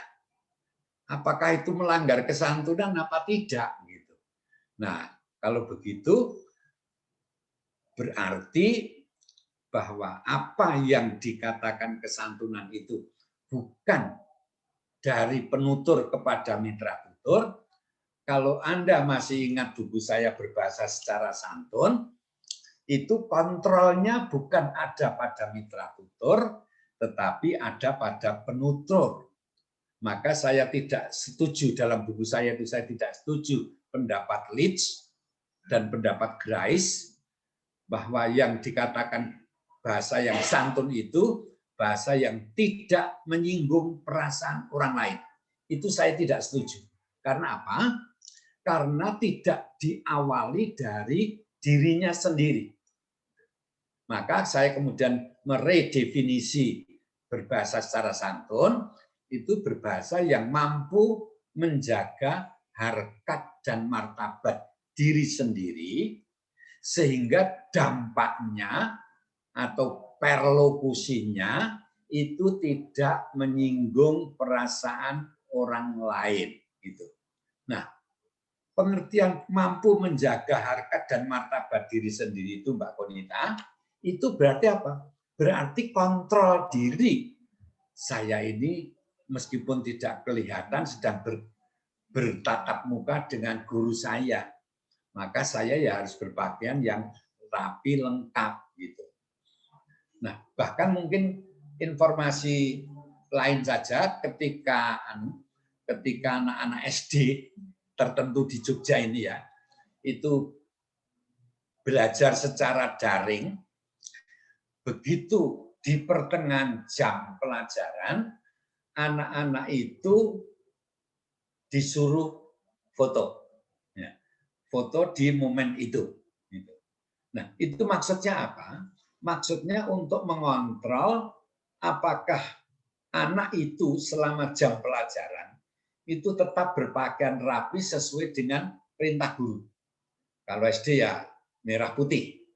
kemudian tetap memakai celana merah, baju putih, karena di ruangan boleh tidak pakai sepatu. Nah, tetapi penampilan dia itu harus dikontrol oleh guru. Tentu kalau anak SD didampingi oleh orang tuanya. Nah, dengan demikian sedikit banyak, meskipun hanya sedikit, tetapi tidak banyak, kesantunan akan tetap bisa diawasi, tetap bisa dijaga gitu. Kemudian yang berkaitan dengan saling menyakiti, apakah memang bahasa politik tidak mungkin ditanamkan nilai-nilai kesantunan ketika berkomunikasi? Kok begitu banyak orang menghujat, ya? Begitu banyak orang menghujat, orang menyakiti lewat tuturan, bahkan kadang-kadang sangat vulgar begitu. Saya kira kok dunia apapun kok sama ya, Mbak Konita ya. Politikus saling menghujat, tukang parkir saling menghujat, kemudian mahasiswa juga bisa saling menghujat gitu ya, kalau tidak suka gitu ya. Saya kira sebenarnya masalah kesantunan itu universal. Artinya kembali ke definisi saya tadi. Kalau definisi kesantunan saya itu dipegang, sebenarnya tidak ada seorang pun yang berpeluang untuk berbicara tidak santun. Gitu. Tetapi kalau kemudian hanya seperti yang dimaksud oleh Leeds dan Grice, berbicara santun, itu nanti bisa pura-pura santun, tetapi sebenarnya menghujat loh ya. Misalnya orang Jawa bilang itu nggih-nggih ora kepanggih itu. Jadi ketika orang itu berbicara itu, besok kamu kerja lagi loh Pak, nggih Pak, nggih Pak, tapi sambil meninggalkan lawan tuturnya. Nah, dengan begitu efek komunikatif atau dampak komunikatifnya itu sebenarnya tidak seperti yang dikatakan. Yang dikatakan dengan yang dilakukan itu menjadi berbeda. Karena tadi di definisinya Leeds itu hanya sekedar mencari sikap agar tidak menyinggung perasaan mitra tutur. Padahal mitra tutur bisa dikelabui lewat pura-pura tuturannya santun. Begitu. Ya, Mbak Konita, terima kasih. Ya, baik. Bapak Ibu, Pak Agung dan juga Bu Konita, itu tadi tanggapan dari Profesor Pranowo. Apakah Pak Agung dan Bu Konita ingin menanggapi atau sudah cukup?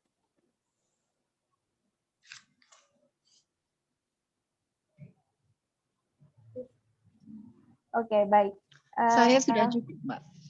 Iya. Iya. Terima kasih, Bu Konita. Lalu kita akan beralih dulu dari ruang chat ke Mas Tanjung yang dari tadi sudah raise hand. Terima kasih Mas Tanjung sudah setia menunggu. Nah, silakan Mas Tanjung, apa yang ingin disampaikan atau ditanyakan ke Profesor? Oke, terima kasih untuk pembawa acara telah memberikan kesempatan, serta selamat pagi Pak Pranowo. Mohon izin untuk berbimbingan.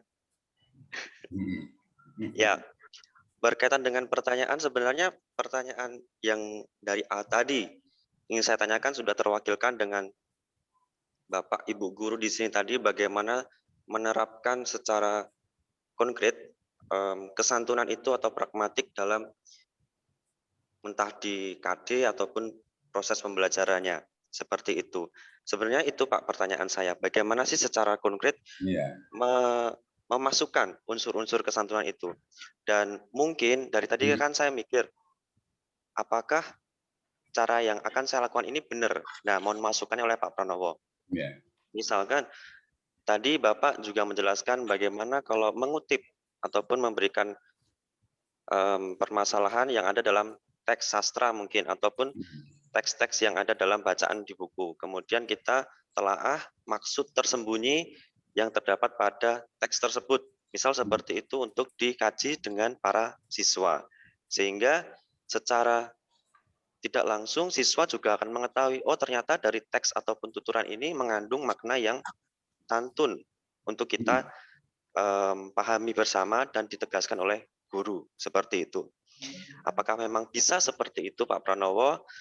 Dan tadi menarik juga pembahasan bagaimana kalau kesantunan ataupun pragmatik disampaikan saat daring ataupun conference seperti ini misal. Yang saya lakukan Pak Pranowo, saya sering melakukan ngelulu. Artinya kalau misalkan ada siswa terlambat, mohon maaf Pak, 30 menit terlambat. Memang ada apa? Saya tadi push rank, main game seperti itu. Oh main game, ya sudah kalau begitu Bapak mohon maaf, silakan dilanjutkan saja main gamenya. Bapak tidak akan mengganggu. Artinya saya menerapkan kayak ya udah nggak apa-apa lah kamu lakukan itu. Nah walaupun kadangkala ada siswa yang nggak mengerti, tidak mengerti tentang maksud dari gurunya ngomong seperti itu, tapi kebanyakan mereka mengerti, oh ternyata gurunya itu ke dalam tanda kutip ngambek, kok saya malah bolos, malah main game, tapi gurunya kok malah baik-baikin saya, jadi nggak enak hati. Artinya tadi sama yang disampaikan oleh Pak Pranowo, bahwa tidak tersinggung itu sebenarnya tersinggung secara halus, ngerti maksud dari tuturan yang tidak terlihat secara langsung. Dan mohon maaf Pak Pranowo, efek samping saya belajar pragmatik, mungkin juga guru-guru yang lain mengalaminya, saya sering merasa suuzon. Jadi kalau misalkan orang berbicara, kemudian yang dalam pikiran saya, ini pasti ada hal yang lain ini, maksud tersembunyinya. Seperti itu kesan saya belajar pragmatik selain hal yang berguna dalam pembelajaran ini. Oke, terima kasih itu saja Pak Pranowo. Oke, ya, terima kasih. Gimana Mbak Siska? Langsung? Iya. Bisa boleh langsung Prof atau saya bacakan pertanyaan? Ada pertanyaan lagi atau boleh langsung? Ya, silakan, kalau ada sekalian saja. Gitu ya. Oh iya, baik. Ini ada pertanyaan dari Ibu Wiwit Andayani dari SMP 8 Cimahi. Beliau mahasiswa Pak Pranowo di Sarjana Wiyata, lulus tahun 90. Nah, terima kasih Prof Pranowo. Bapak Muklis Ayu ingin menyampaikan pertanyaan. Bagaimana cara mengintegrasikan kesantunan berbahasa dalam pembelajaran bahasa Indonesia di SMP? Karena pada kompetensi dasar bahasa Indonesia di SMP, fokusnya kaidah kebahasaan dan struktur. Terima kasih. Nah, itu pertanyaan dari Bu Wiwit, Pak. Silakan, Bapak. Oke, ya. Terima kasih. Yang ini pertanyaannya jadi mulai sulit-sulit ini ya. Dari Mas Tanjung dulu. Ya. Sikap bagaimana cara membuat kesantunan secara konkret di dalam pembelajaran, gitu ya Mas Tanjung ya tadi ya. Ya. Iya Pak. Saya kira memang tidak bisa lepas dari materi ya. Katakan saja bahkan mungkin kembali malah sekaligus nanti bersentuhan dengan Bu Wiwit. Sebelum saya jawab, halo selamat pagi Bu Wiwit. Kita ketemu sudah berapa puluh tahun baru ketemu sekarang secara virtual ya. Oke. Ya. Baik. Bagaimana cara mengintegrasikan bahasa Indonesia di SMP? Itu sekaligus menjawab pertanyaan Mas Tanjung tadi. Ya. Memang kalau dilihat dari kurikulum yang ada, bahasa Indonesia di SMP itu fokusnya hanya ke kebahasaan gitu ya Bu. Ya. Betul. Nah, betul Pak Bran. Ya. Tetapi persoalannya sekarang justru disitulah aspek-aspek materi dalam kurikulum 2013 itu harus ditata ulang. Kalau kita menata ulang kurikulum tidak berarti merusak kurikulum 13. Karena disclaimer awal tadi, memang buku teks itu perlu diupdate, perlu diperbarui sepanjang waktu sesuai dengan kemajuan kita. Nah, cara mengintegrasikan materi kesantunan secara konkret dalam pembelajaran, ini untuk Mbak Wiwi dan Mas Tanjung sekalian, gitu ya. Kita bisa mengutip atau menyisipkan materi-materi yang mencerminkan sikap rendah hati, atau dalam dialog-dialog sikap rendah hati, dialog-dialog yang sikap bijaksana, itu dalam tuturan si penutur dengan mitra tutur kita tonjolkan mana tuturan yang mencerminkan sikap rendah hati, tetapi kaidah bahasanya tidak dilanggar, tata bahasanya tidak dilanggar, kaidah kesantunannya tidak dilanggar. Itu mungkin memodifikasi teks.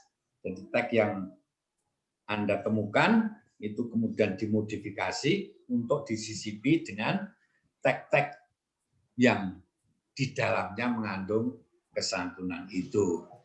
Kemudian sikap melulu dari Mas Tanjung tadi. Iya. Kalau dulu saya itu memberi contoh melulu itu contohnya begini, saya ingat persis dalam buku itu. Ada seorang mahasiswa yang pamit tidak kuliah karena sakit. Nah, kebetulan pada waktu itu saya masuk, tetapi sepulang memberi kuliah lalu jalan-jalan ke alun-alun dengan anak dan istri. Nah, begitu di alun-alun, lalu loh, katanya tadi sakit. Kok sekarang malah di alun-alun? Apa di alun-alun ada dokter praktek toh? Nah, melulu seperti itu ya. Ternyata mahasiswa itu menjadi mengerti bahwa itu saya lulu gitu ya. Akhirnya dia minta maaf gitu. Nah, artinya apa? Artinya apa yang saya katakan itu meskipun tidak langsung mengcounter melawan pernyataan dia, itu ternyata dia sudah mengerti bahwa itu adalah menyindir gitu ya. Itu saya kira Mas Agung dan Mbak Wiwi. Terima kasih ya. Terima kasih. Nah, baik, bagaimana Mas Tanjung dan Bu Wiwit? Sudah cukup. Terima kasih Prof. Pranowo. Ya, terima kasih Mbak Siska juga. Sudah Ya, cukup konkret untuk nanti saya terapkan di sekolah. Insya Allah anak didik saya bisa menerima dengan contoh yang dari Prof. Pranowo tadi, dengan rendah hati, dengan bijaksana untuk memasukkan pembelajaran yang kemarin-kemarin fokusnya ke kaidah dan struktur, tapi untuk memasukkan kesantunan memang sulit sekali sehingga karakter anak-anak memang tergeser dari karakter yang baik menjadi agak kurang. Terima kasih Prof. Ya, kembali kasih Bu Wiwit, Mas Tanjung, sudah mantap. Oke, terima kasih untuk Pak Pranowo atas jawabannya dan juga ada masukan dari Pak Setia tambahan tadi. Terima kasih tambahan dari Pak Setia juga. Ya, oke, ya. Ya, Pak Setia juga mengangkat tangan, tapi sebelum itu saya mau mengingatkan kepada Bapak Ibu dan teman-teman mahasiswa yang mungkin belum mengisi presensi, silahkan untuk mengisi presensi. Link komentar, silahkan mencantumkan nama dan gelar yang lengkap, serta email yang aktif untuk keperluan pembuatan sertifikat, begitu. Nah, Pak Setio menurunkan tangan. Bagaimana Pak Setio, masih ingin berinteraksi dengan kami? Ya. Silakan Bapak. Terima kasih. Tadi mencoba untuk berbagi ya Prof. Pranowo terkait dengan sastra tadi ya.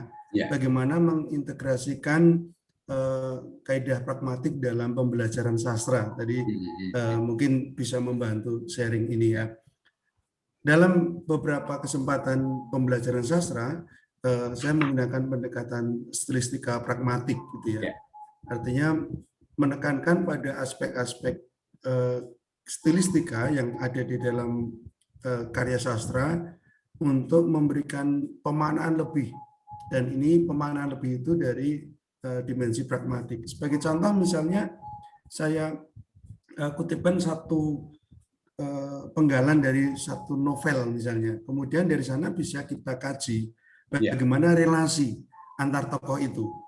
Adakah prinsip-prinsip itu muncul, prinsip pragmatik, misalnya kesantunan, maksim tadi muncul atau tidak. Dan ini dalam konteks pemberian makna secara lebih.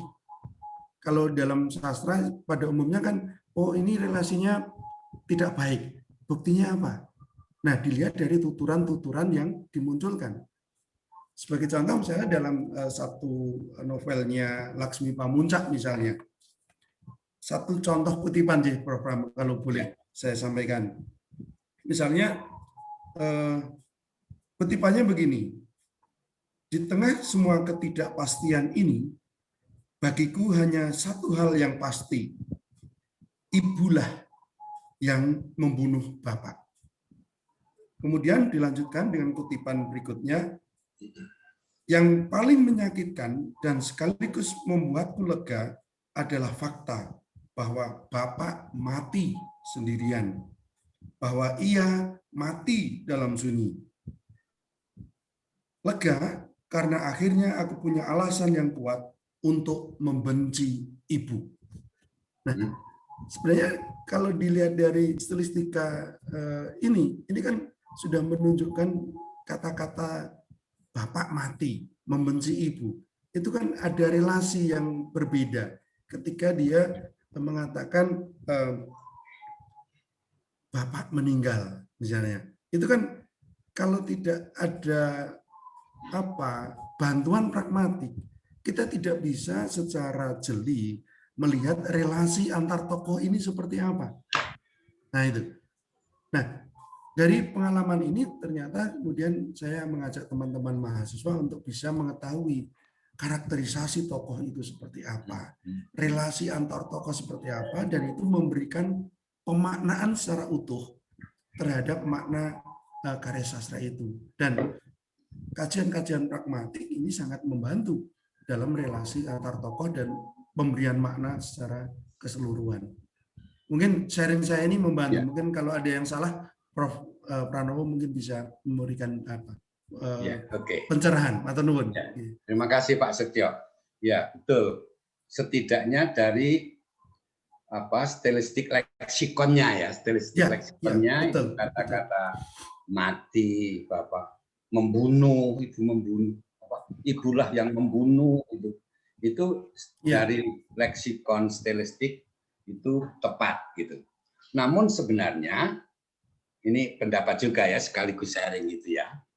Tuturan seperti itu yang muncul dari seorang anak kepada orang tuanya, bukan sekedar leksikonnya, tetapi tuturannya, itu sebenarnya sudah melanggar kaidah kesantunan. Betul. Betapapun benar, tetap tadi saya kan mengatakan benar ning kudu benar. Ini benar tetapi tidak benar gitu orang Jawa. Betapapun betul apa yang dia katakan, tetapi untuk menyampaikannya kepada ibu itu tidak santun. Tapi dari aspek leksikonnya sendiri sudah nampak. Gitu Pak Setia. Terima kasih sekali. Barangkali nanti Bapak Ibu yang lain juga bisa memanfaatkan kira-kira kapan stilistik pragmatik itu harus kita kaji. Paling colok, paling menonjol memang ada di leksikon-leksikonnya. Tetapi begitu akan masuk ke tuturan-tuturan tokoh, itu harus hati-hati. Karena kadang-kadang kalimatnya nampaknya bagus, halus gitu, tapi ternyata menusuk hati mitra tutur gitu. Terima kasih Pak Setio. Ya. Oke. Silakan Mbak Siska. Ya, baik. Terima kasih Pak Setio dan Pak Pranowo.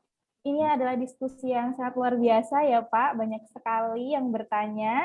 Dan saya mau mengingatkan lagi kepada Bapak Ibu dan teman-teman mahasiswa yang ingin bertanya, sesi tanya jawab tersisa kurang lebih 8 menit lagi sebelum kita tutup. Mungkin masih ada yang ingin menyampaikan sesuatu. Saya persilakan.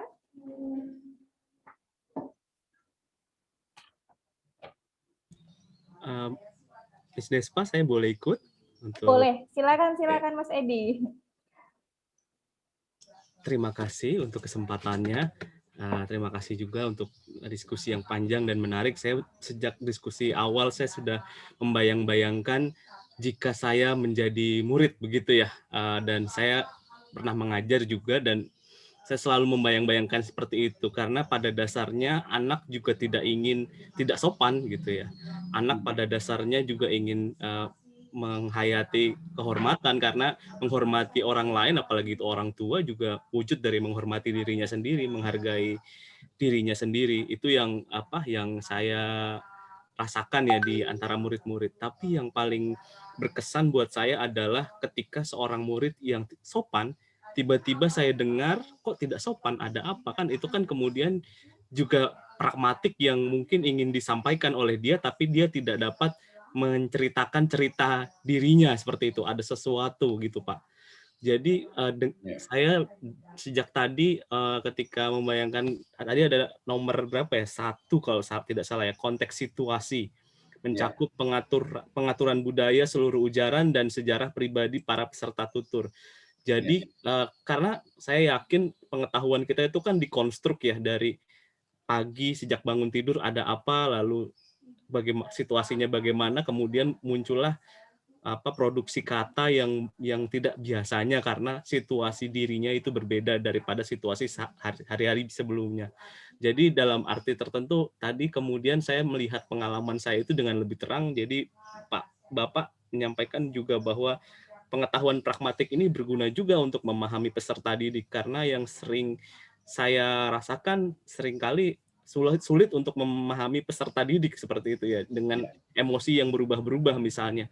Tapi dengan pengetahuan ini kemudian saya ketika ada anak yang kurang sopan atau tidak sopan belum tentu karena anak ini ingin tidak sopan atau tidak ingin menerapkan kesopan santunan, tapi mungkin ada situasi terjadi, mungkin dia main game push rank-nya tidak berhasil atau gagal begitu ya.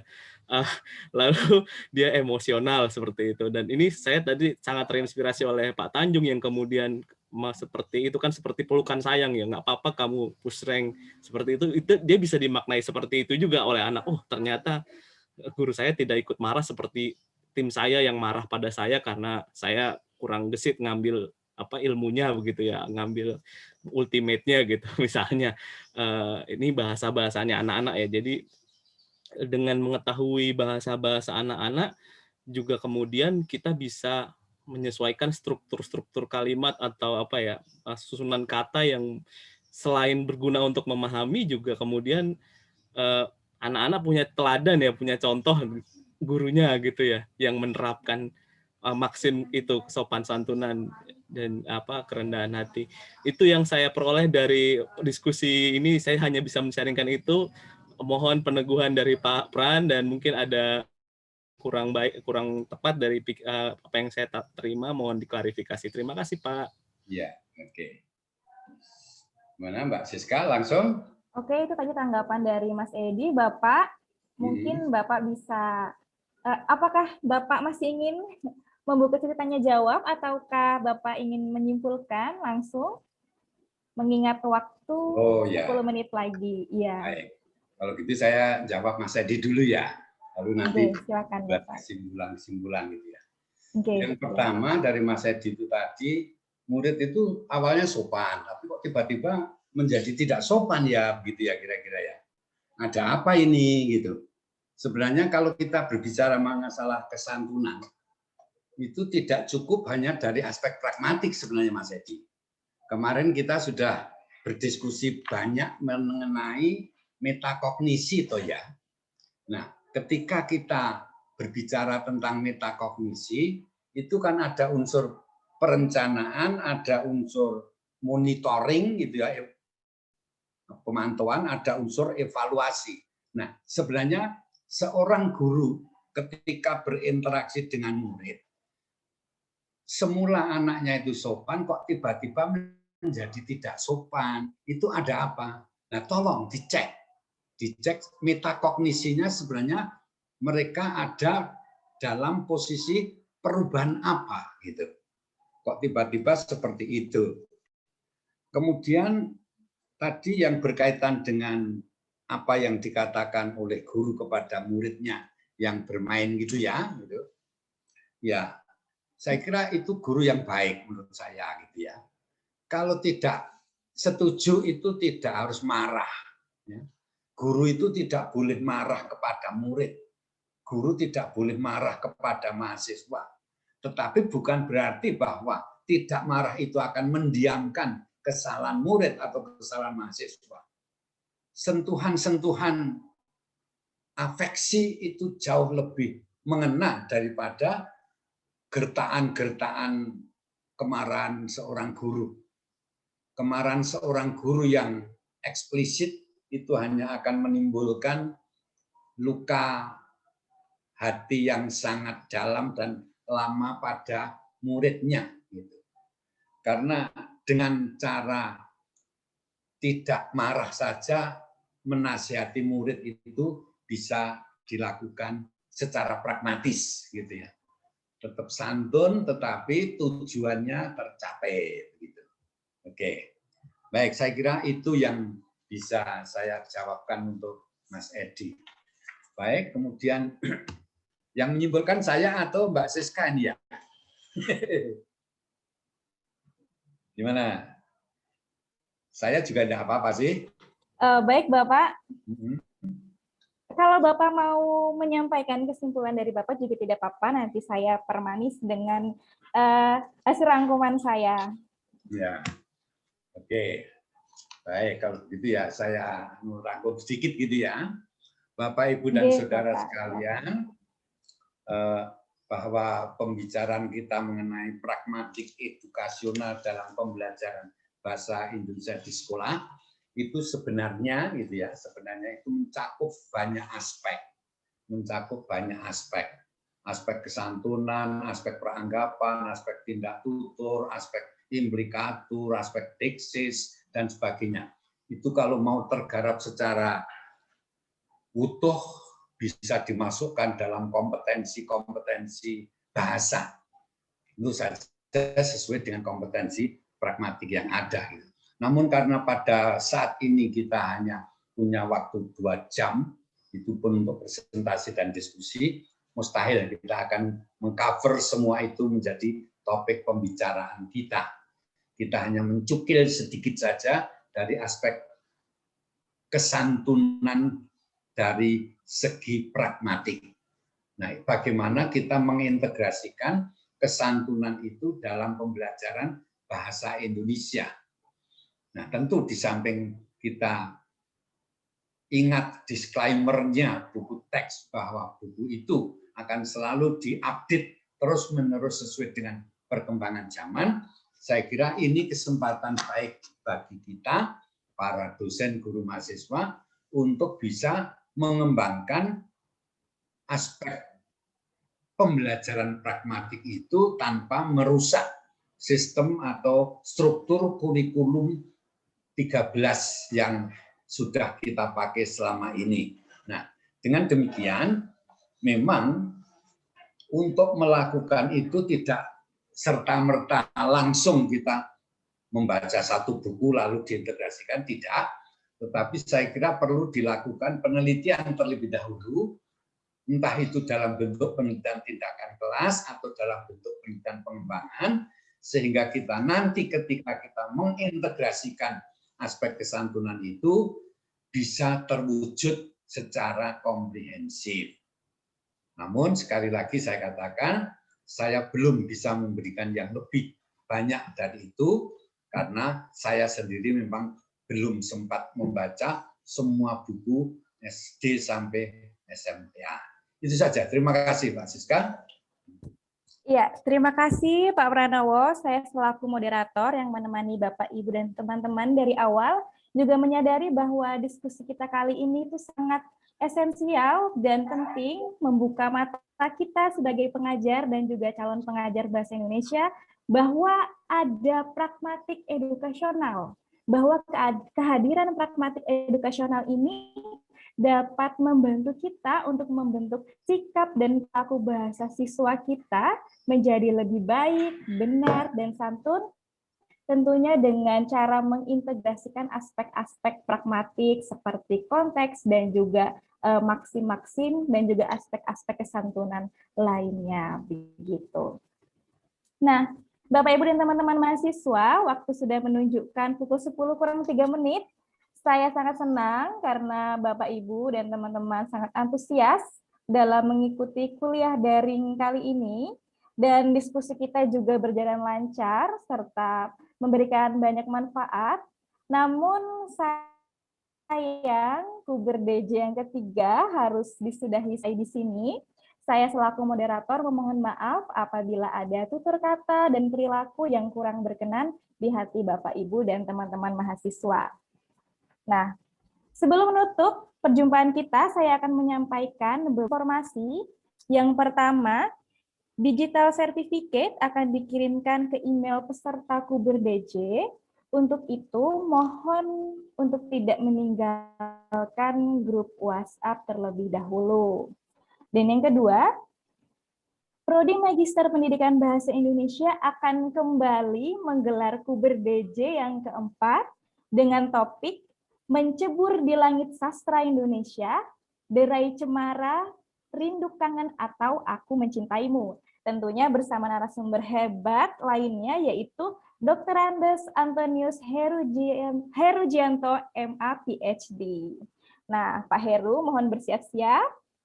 Next, kita akan berjumpa lagi dalam Kuber DJ yang keempat. Untuk nantikan informasi selengkapnya dari kami dan sampai jumpa di Kuber DJ yang keempat. Terima kasih. Saya kembalikan ke tim IT. Terima kasih, Prof. Prof. Pranowo, terima kasih, Miss Despa. Terima kasih, Mbak Siska, semuanya. Terima kasih, Pak Pran. Salam sehat, Prof. Sehat. Mas Tajung. Terima kasih teman-teman. Terima kasih Bapak Ibu. Sampai jumpa teman-teman di bulan depan. Sukses, Prof. Ya. Terima kasih Pak Pran. Pak Muklis. Ikut belajar Pak Pran. Ya, terima kasih ya. Pak Muklis, assalamualaikum. Ya, Waalaikumsalam. ya.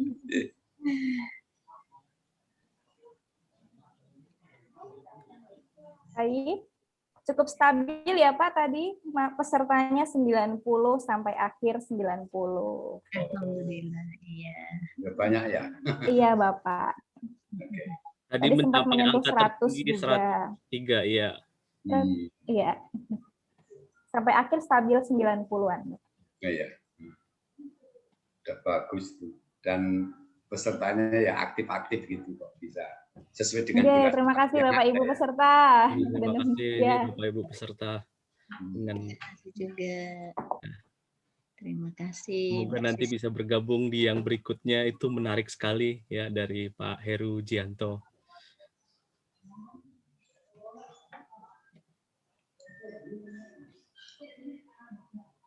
Ini sudah bisa ditutup kok. Bisa Pak. Sudah lead ya? Ya. Okay. Ya, silakan Mas Edi. Oh iya. IT. Oh iya. Baiklah, terima kasih karena ini pertemuan yang ketiga dan saya mengucapkan terima kasih kepada semua peserta, para dosen, dan rekan-rekan S1 yang bergabung dalam acara ini. Semoga acara ini dapat berlanjut di bulan depan dan kita boleh terus berhubungan di WA Group. Mungkin kita bisa saling menambah wawasan, menambah pengalaman dan berdiskusi lebih lanjut di WA Group. Silahkan jika masih ada pertanyaan atau ada yang kurang ingin ditanyakan, silahkan boleh diketik di WA Group. Nanti kita mungkin bisa lanjutkan diskusi-diskusi di forum-forum berikutnya. Di setiap hari juga tidak apa-apa. Kami selalu online 24 jam ya. Begitu, nanti kita bertemu di WA Group. Terima kasih semuanya. Sampai jumpa dan sampai ketemu lagi. Berkah dalam, Tuhan memberkati. Amin. Amin. Terima